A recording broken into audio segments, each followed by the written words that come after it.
Este estudio sobre la vida de piedad es maravilloso. Me ha ayudado a mí a entender cuáles son los ejercicios espirituales y cuáles son los medios de gracia, cuáles son las disciplinas espirituales que debemos practicar. Esta es la 18ª parte de este segundo capítulo del libro Ejercicios para la Piedad. Inicio con este principio. Se podría pensar en la santificación definitiva como el comienzo del progreso y en la santificación progresiva como la maduración continua de la persona nueva creada para que logre finalmente la santificación definitiva.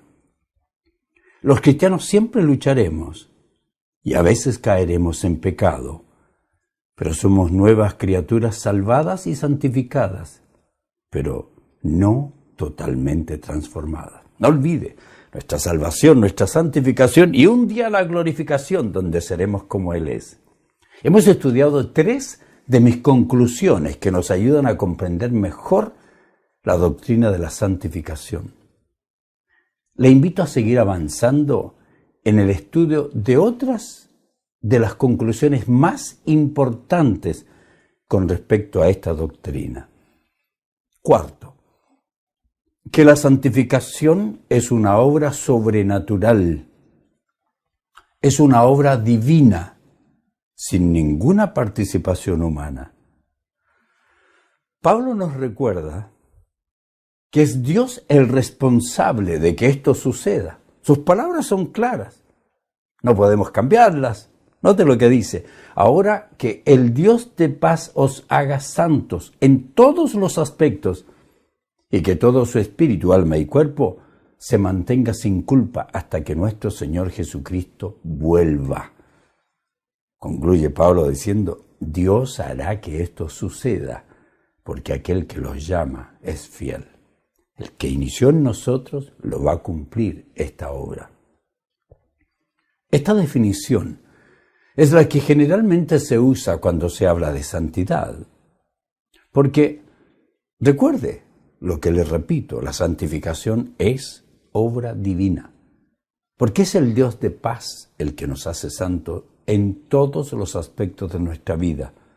Y nosotros debemos vivir como santos en todo. Solo Dios quien puede lograr que todo nuestro ser, nuestro espíritu, alma y cuerpo, se mantengan sin culpa hasta cuando se complete nuestra salvación, hasta que Cristo venga, se termine la santificación, se concluya la salvación, porque habrá llegado la glorificación y seremos tal como Él es. En última instancia, la santidad define a Dios mismo porque Dios es santo. Él no puede relacionarse con nada pecaminoso. Por eso es que Cristo vino y nos presenta delante del Padre como santos. Es el Dios santo el que exige santidad de su pueblo. No solo ahora, también la exigió en el Antiguo Testamento de su pueblo, de Israel. Recuerde lo que ordenó que enseñe a Moisés. Le dice: da las siguientes instrucciones a toda la comunidad de Israel. Sé santo porque yo, el Señor tu Dios, soy santo. Levítico 19:2. Lo que es santo es apartado para Dios. No pertenece a nadie más. Recuerde lo que dice a los israelitas. Note, le dice: sé santo porque yo, el Señor, soy santo. Te he separado de las demás naciones para que seas mío. Levítico 20:26. Ese es el Dios que amamos. Quinto, la santificación en los hijos de Dios engendra un deseo por la santidad y la bondad moral. Todo cristiano genuino es santificado por Dios. El que es santificado por Dios es santificado por dentro. El que es santificado en su espíritu debe anhelar la excelencia moral, pues Dios no solo pone el deseo, sino que también nos pone a disposición todo lo que necesitamos para vivir una vida piadosa. Sexto, la santificación la va realizando, la va desarrollando progresivamente en la vida del creyente el Espíritu Santo que nos bautizó, asegurando, poniendo el sello de garantía de nuestra salvación. Cuando el Espíritu Santo nos bautizó, dice que es las arras de nuestra herencia. Nos incluyó en la familia de Dios. Se convirtió en eso, en las arras, la seguridad de que un día seremos glorificados, en el sello de garantía que llegaremos a la glorificación y seremos totalmente salvados. Ese es su compromiso, lo cumplirá. Este proceso de santificación es un estado presente y tiene un desarrollo progresivo hasta la glorificación del creyente. ¿Me cree? Note lo que Pablo afirma. Estoy seguro de que Dios, quien comenzó la buena obra en ustedes, la continuará hasta que quede completamente terminada el día que Cristo Jesús vuelva. Filipenses 1:6. ¡Qué seguridad, mi querido! Todos los cristianos en el momento de la conversión están habitados por el Espíritu Santo. Por eso podemos convertirnos. La morada del Espíritu en la vida del creyente es la primera fase de Dios en su plan para conformarnos a su imagen. También es la base de nuestra santificación, porque a través del Espíritu recibimos dones espirituales, a través del Espíritu recibimos el poder para vivir vidas cristianas efectivas. Este ministerio del Espíritu Santo que mora en nosotros es exclusivo de la era de la Iglesia. El Espíritu está operando en nosotros hoy. Se inició después del día de Pentecostés. Es cualitativamente diferente del ministerio del Espíritu Santo anterior a Pentecostés. Observe la promesa del mismo Maestro cuando dice, el último día del festival, el más importante, Jesús se puso de pie y gritó a la multitud, todo el que tenga sed puede venir, todo el que crea en mí puede venir y beber. Pues las Escrituras declaran, de su corazón brotarán ríos de agua viva. Maravilloso. La expresión ríos de agua viva, ¿a qué se refería? Al Espíritu Santo, el cual se le daría a todo el que creyera en Cristo, pero el Espíritu aún no había sido dado, porque Jesús todavía no había entrado en su gloria, recuerde. Eso es lo que dice Juan 7, 37, 39. Si bien se puede decir que todos los cristianos están habitados por el Espíritu Santo, también podemos decir que no todos caminan llenos del Espíritu, que no todos utilizan la llenura del Espíritu.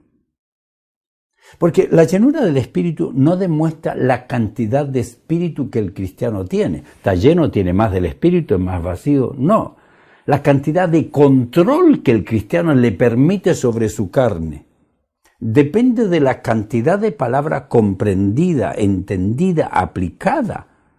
A diferencia del bautismo del Espíritu Santo, que es un evento único que nos coloca permanentemente en Cristo.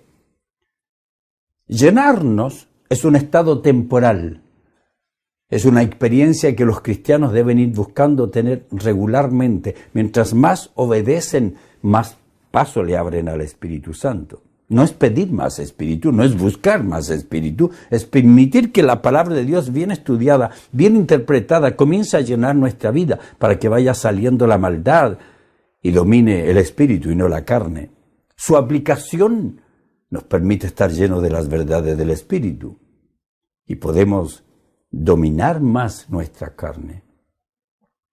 La orden es que no nos dejemos dominar por nuestros gustos, pasiones o por cosas externas que nos lleven al pecado. Que no nos dejemos dominar por una dependencia que nos domine y nos lleve al pecado, que nos haga actuar en la carne.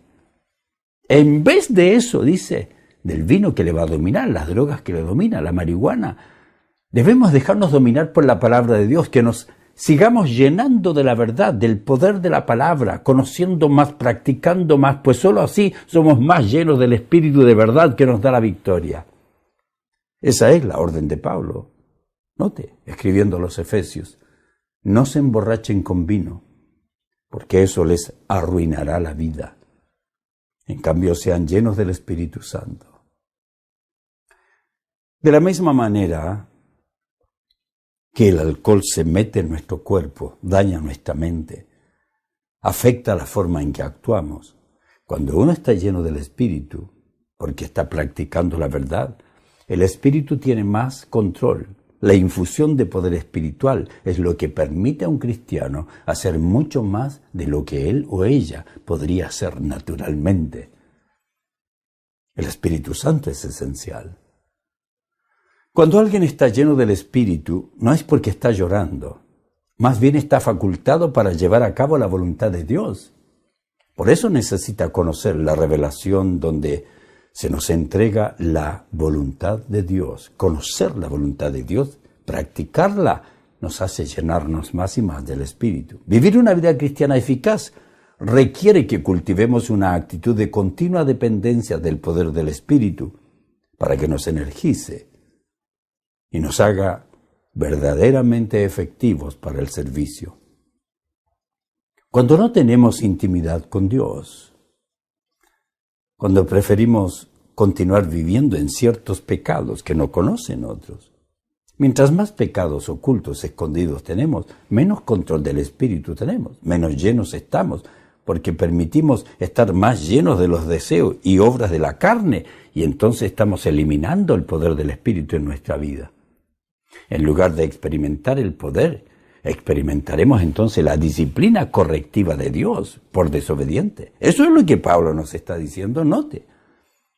Si nos examináramos a nosotros mismos, Dios no nos juzgaría de esa manera.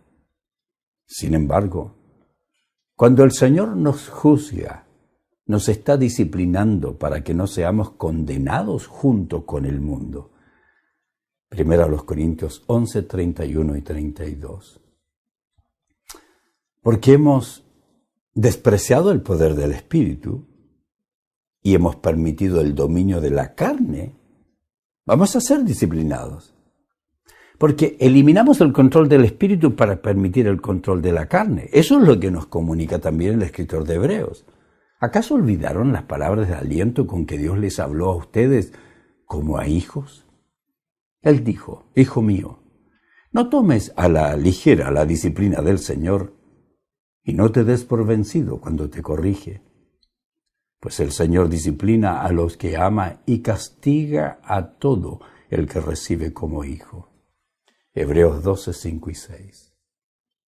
Pero si nos entregamos completamente a Él, si aplicamos la verdad, nos santificamos en la palabra que es verdad. Esa fue la oración de Jesús. Santifícalos en tu verdad, tu palabra es verdad. Entonces Él nos llenará del Espíritu Santo porque nosotros lo estamos permitiendo.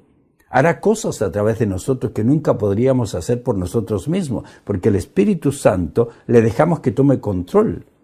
Cuando acostumbramos a vivir llenos del Espíritu, porque tenemos bajo control nuestra carne, somos útiles, somos efectivos, podemos cumplir con el ministerio que Dios nos ha encargado. Por eso los apóstoles tuvieron que buscar este tipo de hombres.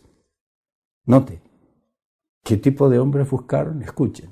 Por lo tanto, hermanos, escojan a 7 hombres que sean muy respetados, que estén llenos del Espíritu y que estén llenos de sabiduría.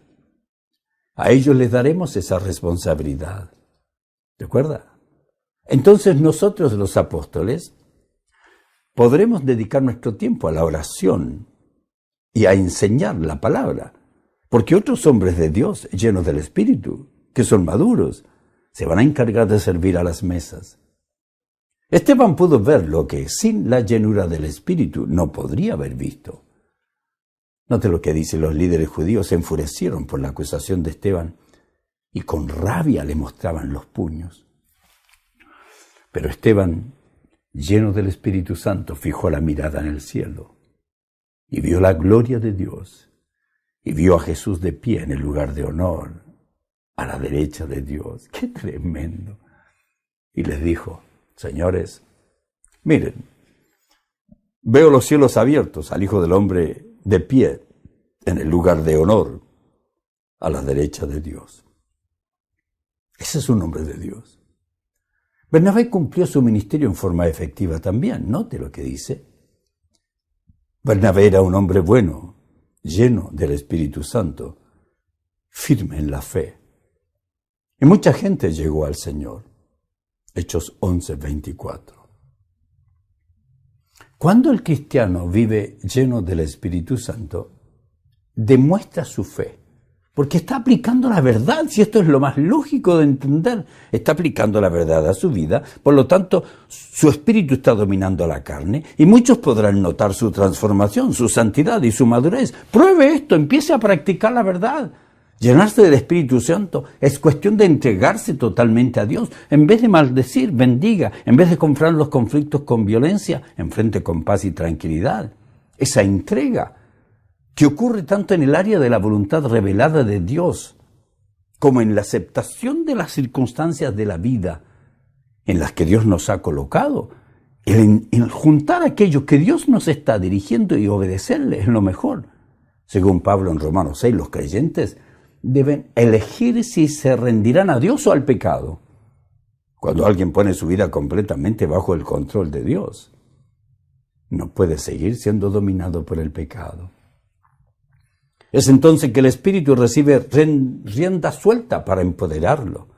Un buen ejemplo de esta actitud se puede ver en Filipenses 2, 5 al 11, cuando Jesús se somete completamente a la obediencia a Dios y pone toda su confianza en Él. Pablo habla de cuando los cristianos tropiezan. Está hablando también cuando los cristianos pecan. El espíritu que mora en ellos, dice, se entristece. Es natural. Se ve obstaculizado en su capacidad para ministrarnos. Pero no hay peligro de la pérdida de la salvación. La persona creyente y genuina todavía es salvada. La persona todavía permanece habitada por el Espíritu Santo. En cambio, los cristianos deben confesar sus pecados a Dios. Debemos apropiarnos del perdón que Jesús ha obtenido para nosotros en la cruz del Calvario. Y el bautismo del Espíritu Santo no es una experiencia diferente que se obtiene después de que la persona ya ha sido salvada por la gracia de Dios. Nadie puede ser incluido en la familia de Dios sin el bautismo del Espíritu Santo. Es imposible. La llenura del Espíritu es similar, si no idéntica, a lo que Pablo enseña como andar conforme al Espíritu, en Romanos 8, 1 al 11. Allí enseña que no hay condenación para los que pertenecen a Cristo Jesús. Dice, y porque ustedes permanecen en Él, el poder del Espíritu que da vida los ha libertado del poder del pecado que lleva a la muerte. Fuimos libertados del poder de pecado. Somos libres, no para pecar, para no pecar. Pablo nos dice que Dios envió a su Hijo y que por su sacrificio Dios declaró el fin del dominio del pecado que tenía sobre nosotros.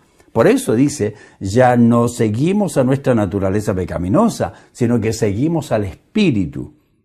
Y nos dice que los que están dominados por la naturaleza pecaminosa piensan en cosas pecaminosas. Ese es su problema. Pero los que son controlados por el Espíritu Santo piensan en las cosas que agradan al Espíritu. Mire lo que dice Pablo luego. Por lo tanto, permitir que la naturaleza pecaminosa les controle la mente lleva a la muerte, señores. Pero permitir que el Espíritu les controle la mente lleva a la vida y a la paz. Pues la naturaleza pecaminosa es enemiga de Dios siempre. Nunca obedeció las leyes de Dios. Jamás lo hará, dice Pablo. Y agrega, por eso los que todavía viven bajo el dominio de la naturaleza pecaminosa nunca pueden agradar a Dios. ¿Está usted siendo dominado por algún pecado?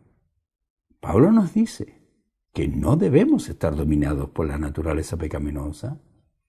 Tenemos que estar controlados por el Espíritu. Si es que el Espíritu de Dios vive en ustedes, dice. nos dice que ya fuimos hechos justos a los ojos de Dios y somos santificados por su obra.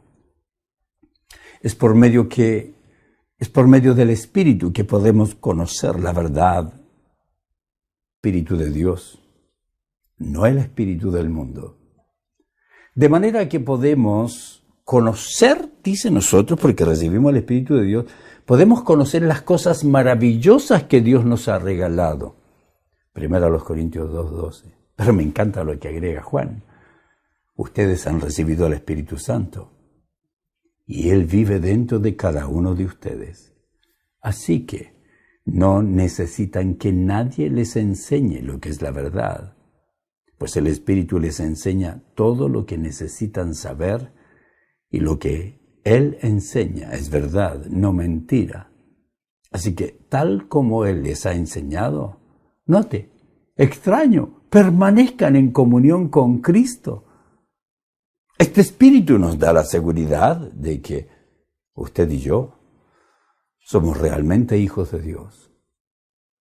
Romanos 8:16 nos dice aquello. Además, nos reparte dones, como Él quiere, para que podamos mantener la comunión con nuestros hermanos, para que podamos mantener la comunión con los líderes, y estos puedan servirnos, enseñándonos la verdad, y nosotros servir a Dios y servir a nuestros hermanos. Y en esa comunión empecemos a utilizar los medios de gracia, usemos la palabra de Dios para aplicarla, la oración y las disciplinas necesarias que nos permiten enfocarnos en Cristo y crecer hacia la madurez. Qué linda conclusión quiero compartir con ustedes, es esta. Es maravilloso tener la total seguridad de que tenemos vida eterna, que nos fue dada la salvación por gracia y que pese a nuestras fallas y pecados, estamos en el proceso de llegar a ser completamente salvados del dominio del pecado y que por la misma gracia que somos santificados, seremos glorificados. ¿Tiene usted esa esperanza? Si usted es salvado, Dios le ofreció gratuitamente la salvación. Dios le santifica por su gracia y un día, cuando partamos de este mundo o Él venga por nosotros, seremos glorificados, se terminará la salvación, el dominio del pecado y viviremos con Él por siempre y para siempre. Yo estoy seguro. ¿Y usted está seguro?